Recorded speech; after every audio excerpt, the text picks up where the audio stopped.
Well, it's Wednesday, so we got to do a little reason rankings. We got to make sure that AJ Black probably doesn't piss you off today, but you never know. Who does he have in his top five when it comes to Atlantic and Coastal? Find out soon. You are Locked On ACC, your daily podcast on the Atlantic Coast Conference. Part of the Locked On Podcast Network, your team every day.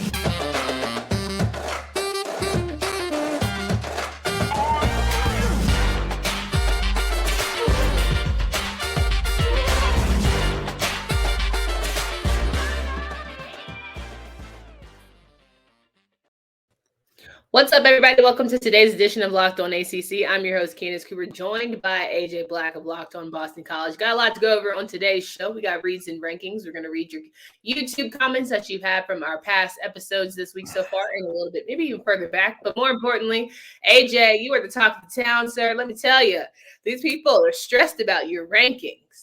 I have a lot of pull here in the YouTube world, so I'm glad that I get people riled up. I guess I'm doing my job right. You 1,000% get the people going, and we've had people going certainly when it comes to just rankings and feeling like Boston College was supposed to be better than they were, and then Syracuse wasn't that great. It's been a lot. I'm not going to hold you. And been some surprises. I will start out by saying Boston College, you're stressing me out here. I'm feeling good about you. I don't know what to say. 0-2 this is just not a reflection of this team.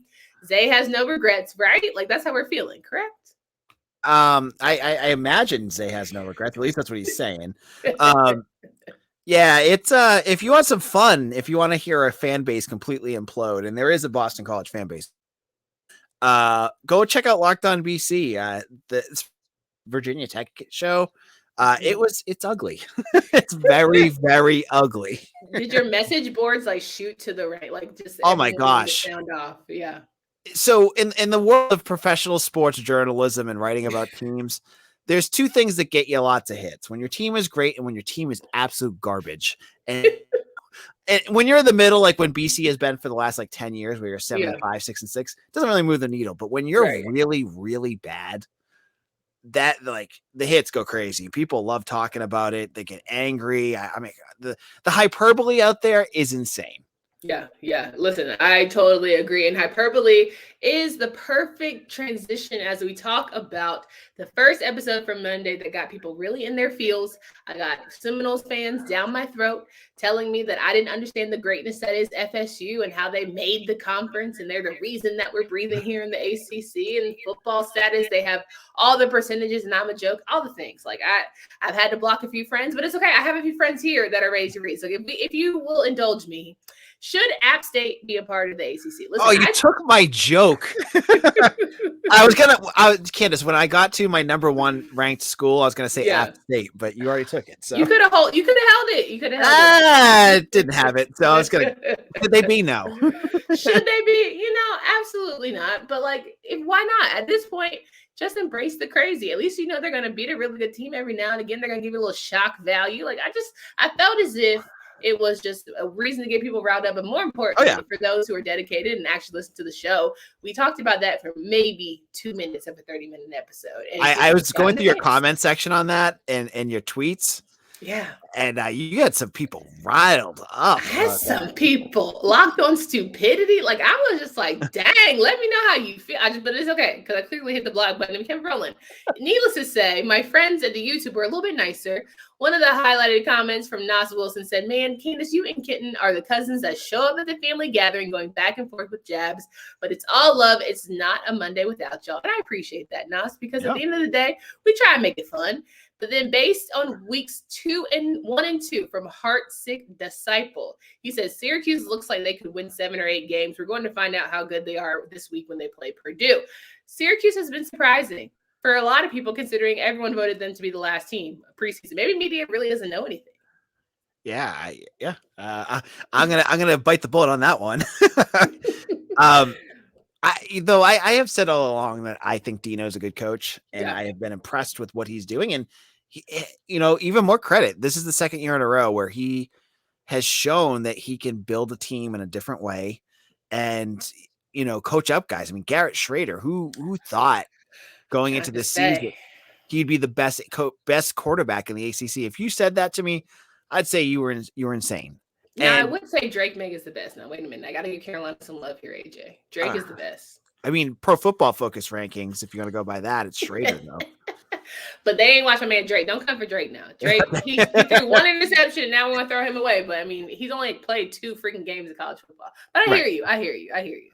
So, all the props to Syracuse. They're a tough, gritty team, and for a team that like 4 years ago looked like fluff, in terms of like playing like that speed tempo thing, to go into like this like really old school, like pound the ball down your throat with good defense. Mm-hmm. Babers is doing it. He's showing he is the right fit for that school. Absolutely. Now, King Leo VT, one of the parts of the title of the show was what is happening to Boston College. And he said nothing is happening to Boston College. Virginia Tech finally got their butts in order and won a game. What are your thoughts there, AJ? Well, you'll get my rankings later. It is not beat Virginia. As much as everyone wants to make it out to be in Virginia Tech having their things together, they absolutely blasted. And any team could have done this. A offensive line that is one of the worst offensive lines I've ever seen. And if they rushed, they had that 165-yard run. They weren't able to move the ball at all after that. And then they had a couple good pass plays, and Phil Dracovic fumbled the ball or threw an interception that gave them really good field position. Other than that, they really didn't do much of anything. So I am not buying on Virginia Tech being back yet. Yeah. They pound. I mean, just go back and watch some of the clips. Go to Eagle Insider, my site, and my co-writer watched it. God bless him. I don't know how much alcohol he needed to do that. And showcase like how bad BC's offensive line. It's like historically bad. Yeah. I don't read into any team beating BC at this point. Like, yeah, like you're good. You got your win, but like that doesn't mean your team is back. So like, apparently BC fans are worried that Maine's going to beat them this week. Fair enough. Now, Kenton said, listen, when he was talking about Phil Dracovic, the guy went over to the sidelines, was trying to encourage the team, and they almost look a little dead in their eyes. It wasn't the same zhuzh of like, someone being fired up and wanting to rally behind QB1. It just felt like there was a disconnect. And you being, of course, the local expert, have you seen sort of that disconnect with the offensive line and Phil Dracovic? He's been screaming at them a lot.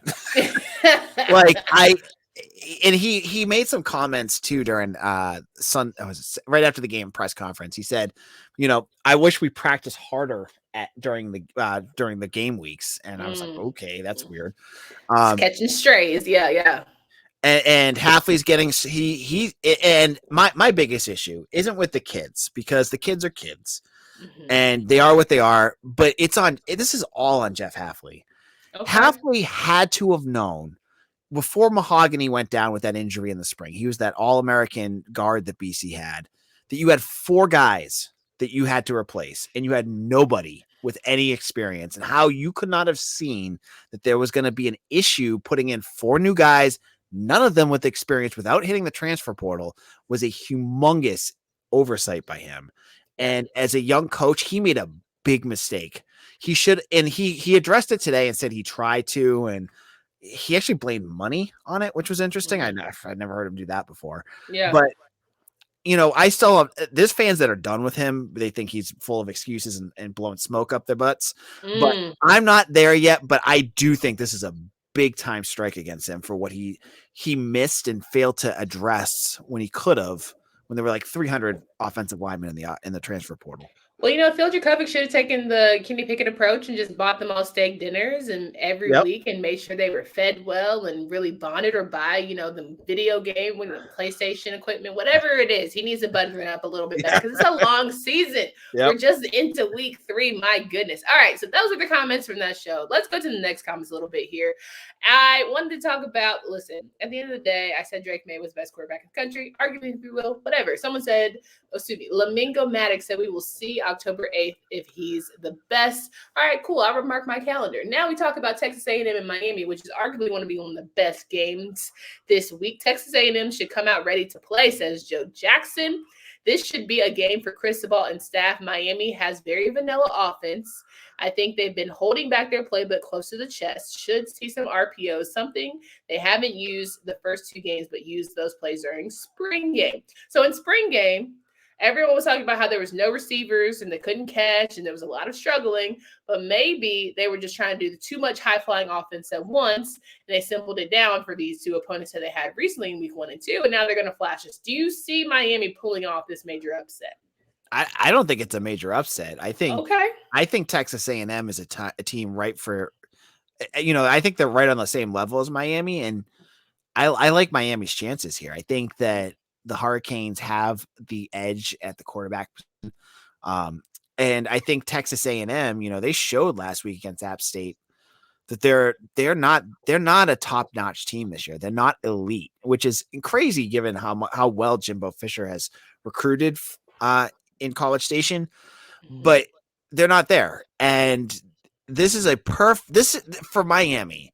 This is the perfect game for them to go out there and make a statement about where the U is back. Yeah. They've had the chance now to build for a couple of weeks. They were a little underwhelming at times against Southern Miss, and my BetOnline pick of 31 or whatever it was, I think I missed by like 1 point, and I was like, come on, Hurricanes.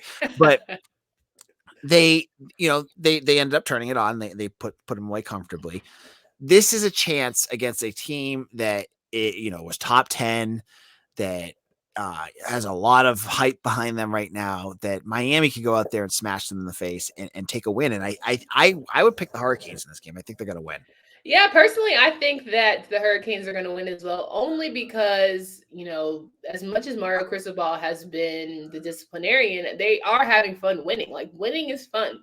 Making the good plays and winning decisively has been a different shift for these guys. They haven't had to struggle against bad teams. So, if anything, Texas A&M, they should be happy about it. Now, they will face a very pissed off Texas A&M. That could mean a lot for them, but are the players going to step up? Who knows? But I joke about how Hendon Hooker pretty much was the undoing for Virginia Tech. Maybe Jimbo ain't been right since Jameis. He hasn't had that right judge, found that right quarterback to have the same synergy as he once did. Who knows? Right? Yeah, when you look at the quarterbacks, they had Kellen Mond, and was he ever like a superstar quarterback? Nah. Yeah. He hasn't had that guy since Jameis, and yeah. I think that's a good point. Like he hasn't been able to recruit that position, I don't think, as well as like elite schools should be able to do. And like Miami's doing right now. Yeah, 100% agree. Last quote here. I want to talk about the fact that I did mention Hendon Hooker, and King Leo VT again said Hooker wasn't doing well at his last season at VT. His last season, we only had 5 wins. During the VT UVA game, just so happened to have a breathing problem on the field, didn't transfer. But when you go to a team where he's got 4 to 5 stars, you're stacked and you should be doing well. And I sit here and say, listen, you got to play with who you can play with. That's more slight to Virginia Tech because they still don't have the studs yet. Here we go. There was more comments about studs not having like the right teams. People are overhyping Carolina, and I'm saying yes, but they're still 3-0 at the end of the day. You pull out wins. Now, mind you, they're the ugliest ones possible, and I want more for my team, but I'll take it considering I'm talking to someone whose team is 0-2. Yeah. Count my blessings. But back to Hooker, like, yeah. You watch games, and I get that there's like some when you put everything together, you see what they actually are capable of doing. I just remember watching him in 2020 and going, man, Virginia Tech's got something here. Yeah. This guy looks special. And I don't know if that's on Fuente that they didn't figure it out by the end of the year, but he just torched BC, and that wasn't a bad BC team back then. And I just remember watching him and going, wow. And they couldn't figure out how to keep him in the games, and he was always coming out. And when he went to Tennessee, it was like you saw what you thought. At least I saw what I thought was what he was capable of, and it was a humongous miss by Virginia Tech.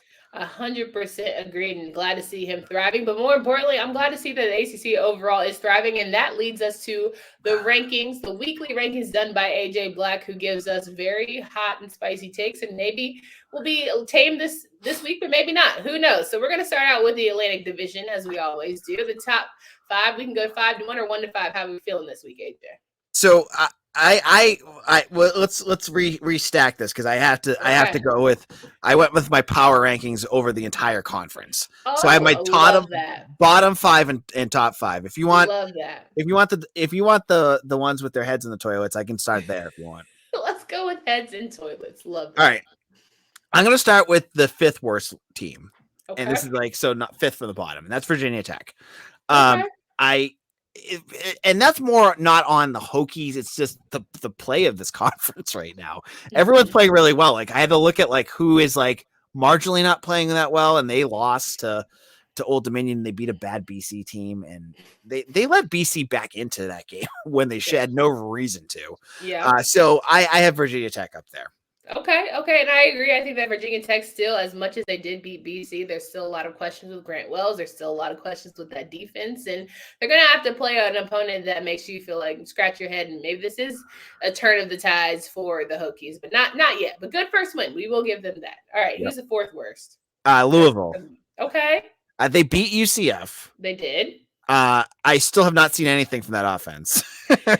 Really? Yeah, I don't. 17-10. The defense is very good. Yes, they had a great game. Yeah, but they just lost their top defensive tackle, that the transfer from, I think it was Arizona State for the year. It was a good win. But again, this is all just based off of like every team except for the bottom three are like kind of like you make an argument for any of them. So this is just kind of like this one is almost like a personal opinion. Okay. I'm nervous about the bottom three because there can't be much worse. I mean, okay. So let's get to the bad. Please, so those were like the top, the last two were kind of like mediocre. Okay. The bottom three are bad. UVA. Okay. Whoa. Ooh, yeah. That Illinois game was rough. I mean, two of these bottom three teams have no offensive line, and UVA. I thought it with BC too. Like you'd be able to mask it with a good quarterback, but Brennan Armstrong looks lost out there right now. Yeah. And I think that was the first game where you were like, oh, this is the head coach in his first year. Yep, here we go. And I have to admit, I hadn't watched the UVA game before this, and I did a 5-way parlay, and I saw that Illinois was a 3-point favorite. I'm like, hit that. And I was like, and I watched the game. I went, okay, so I completed one. So I'm going to say that one is a big miss. And I mean, there's only so much you can do with an offense if you can't block. And 1,000%. And that's a big issue for UVA. Yes. If your running backs can't get holes, then you're just going to have a long day. It has nothing to do with the defense not being great because we all knew that they weren't going to be stellar, but he thought it would supplement with a good offense, and that's not necessarily the case. All right. But there's even worse people. So who we got? Oh yeah. Our second worst team is Georgia Tech. They beat Western Carolina. The fan base still hates Jeff Collins. And it feels like it's just inevitable at this point. Like this, I think they're about to hit that point of their season. We talked about this a couple of weeks ago where they just run into like a murderer's row of teams, bing, bing, bing, bing. Yeah. And it's going to, be, the number one team in terms of bad is in a really rough spot. I think Georgia Tech could probably overtake them at some point because I don't see them going anywhere. Who are they playing this week? Ole Miss. Yes, I was actually on the Locked On Ole Miss podcast, did a great interview with Stephen Willis. Shout out to him for having me on and getting to talk about Georgia Tech because he wanted me to figure out who the players were. And I was like, I think it's more of a top-down leadership issue than it is necessarily because they have the talent to be successful. They just don't necessarily have the coaching development.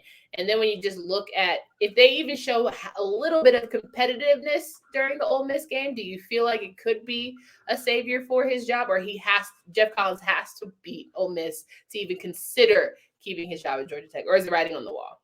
I think but there's a bunch of games. If he wins some of these, just looking at their schedule, who they have to play, like if they could pull off any of these wins, you'd have to consider he's doing a good job. I mean, he's got Ole Miss, UCF, Pitt, Duke.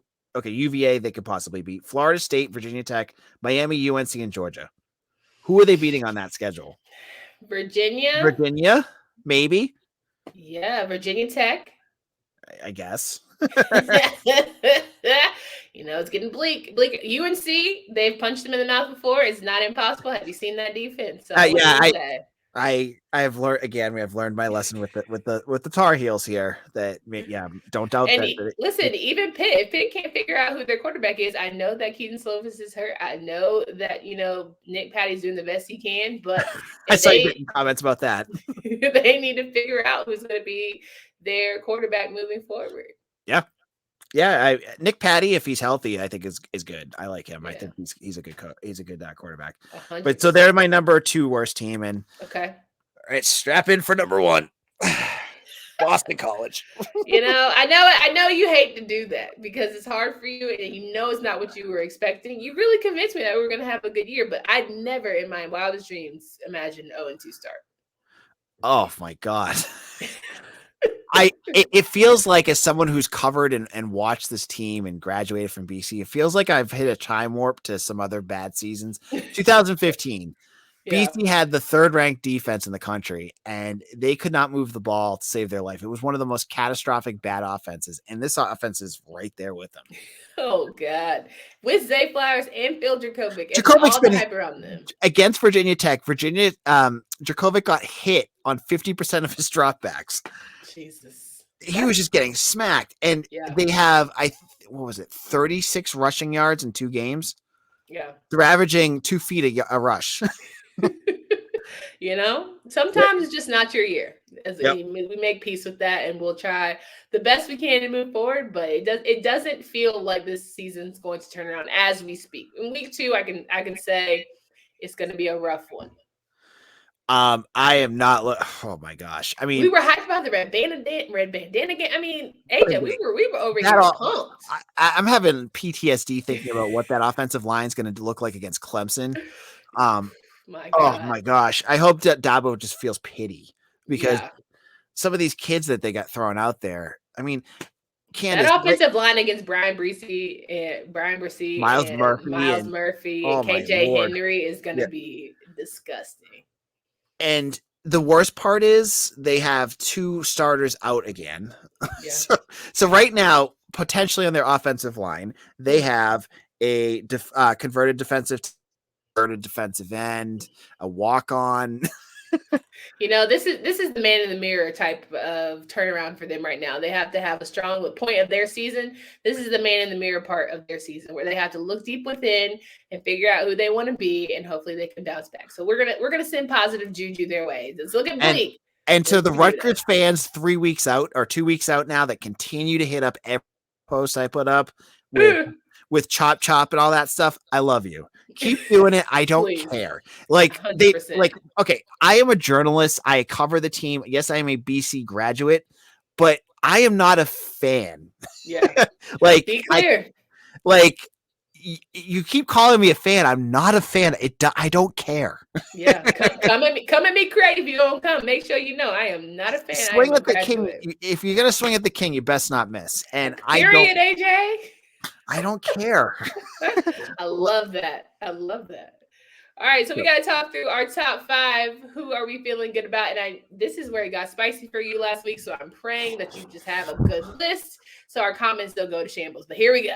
All right. So it was tough to pick 5 teams based off of all of the success this conference has had so far, which is great. Yeah, it's great for the conference. Number 5, I'm going to make it Miami.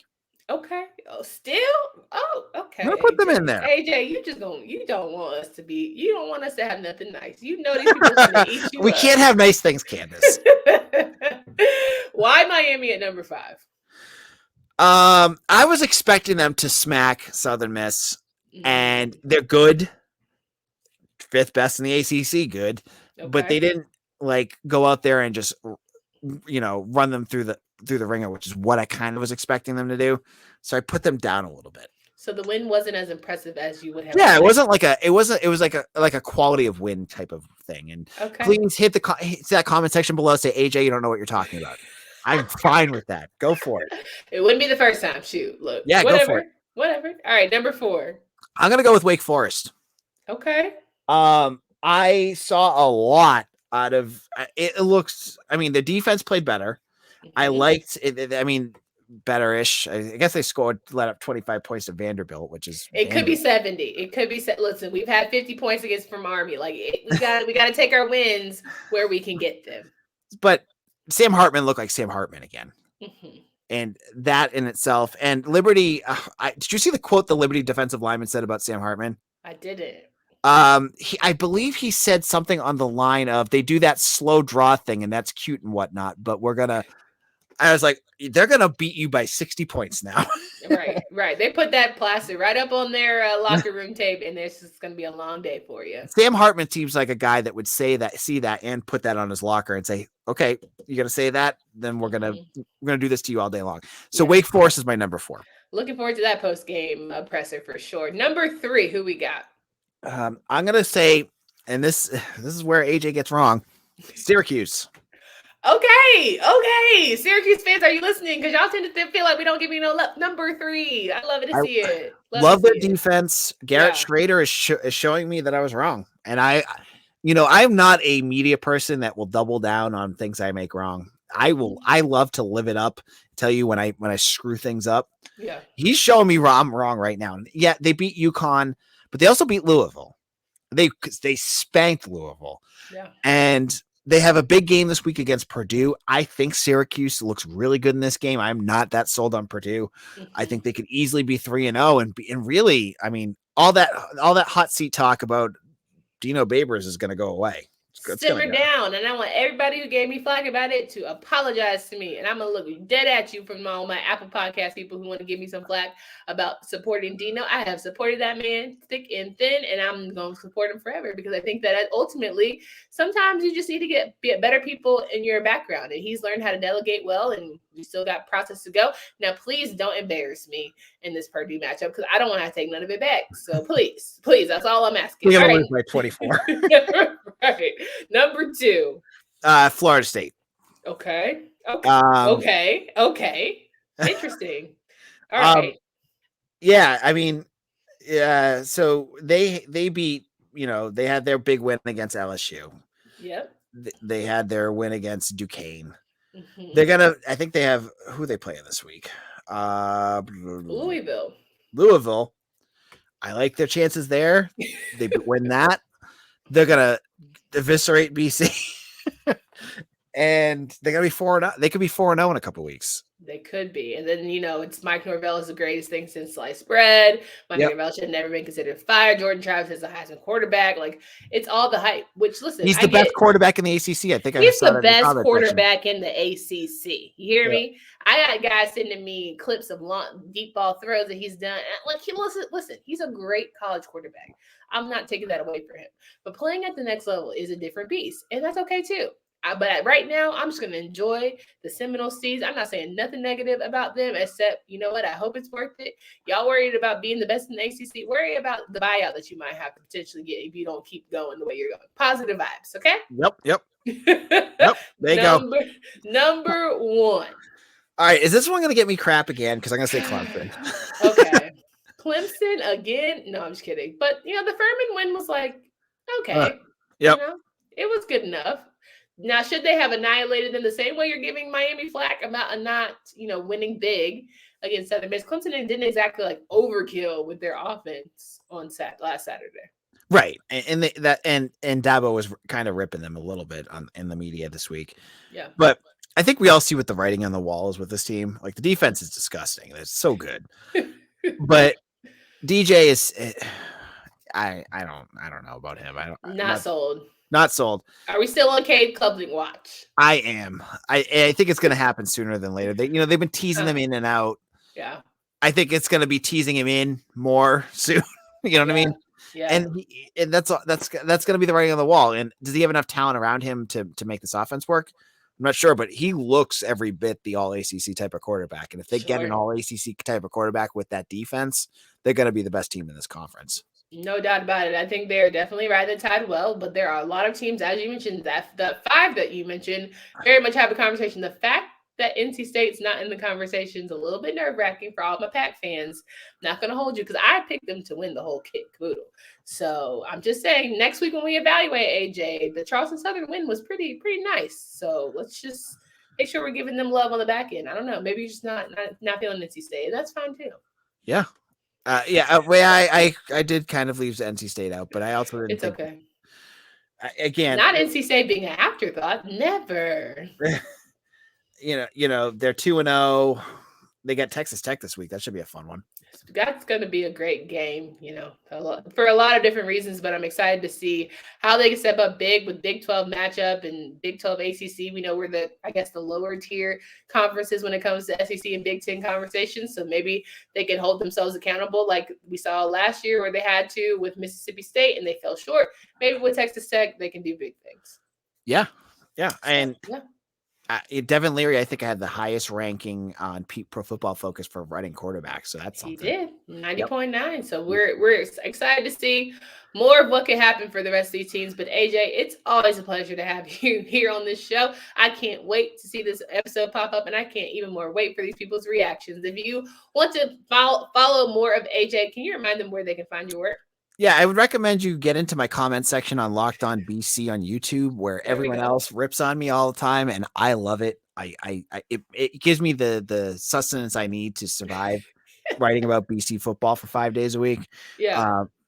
And you can check me out on Locked On BC on YouTube, wherever you get your podcasts. And I am the publisher of Eagle Insider, part of the 247 Sports Network. I give you all the BC news, insight, and recruiting news. I got tons of it up on our site, so you might want to check that out if you're interested in BC sports. No doubt. But Keenan Cooper and AJ Black, guys, come back next week. We'll have more reads and rankings, and more than that, we'll have a special guest tomorrow, Alex Dono from Locked On Canes, joining the show to give us Track Thursday. What games do we need to be aware of? Who could potentially be upset? We'll have all of that and more. And then Freestyle Friday with Drizzy Drake, of course. We hope you have a good one. Until